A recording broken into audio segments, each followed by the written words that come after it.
Hey everyone, welcome back to our channel. আজ তোমাদের সঙ্গে শেয়ার করব হিমালয়া এই নার্সিং স্কিন ক্রিমটা। এটা কিন্তু একটা লাইট ওয়েট ক্রিম, একদম বাচ্চা থেকে বড় সকলেই ব্যবহার করতে পারবে। কিন্তু আমি বলে দিই, বাচ্চা বলতে একদম 10 বছরের নিচে নয়, 10 বছরের উপর থেকে দিতে পারবে। তো এটা কিন্তু খুবই ভালো কাজ করে, তো ছেলেরাও ব্যবহার করতে পারবে। বিশেষ করে শীতে যাদের স্কিন একদম ড্রাই হয়ে যায়, স্কিনে কোনো একদম ফেটে যায়, তাদের জন্য খুবই ভালো হেল্পফুল একটা প্রোডাক্ট।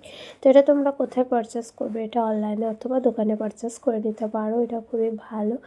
আর হিমালয়া প্রোডাক্ট সবগুলোই ভালো হয়। আর এর সেন্টটা এত সুন্দর, মানে কারোর অ্যালার্জির মতো সমস্যা এটাও কিন্তু হবে না। তো এর দাম হচ্ছে আই থিঙ্ক 170 টাকা। তো তোমরা অনলাইনেও পেয়ে যেতে পারো। আর এটা দোকান থেকে আমি পারচেস করেছি। আর মানে ইউজ করার পরে তো তোমাদের স্কিনকে এত সুন্দর একটা মানে ন্যাচারাল লুক দেবে, যেটা তোমাদের স্কিনে কোনো রকম ক্ষতি হবে না।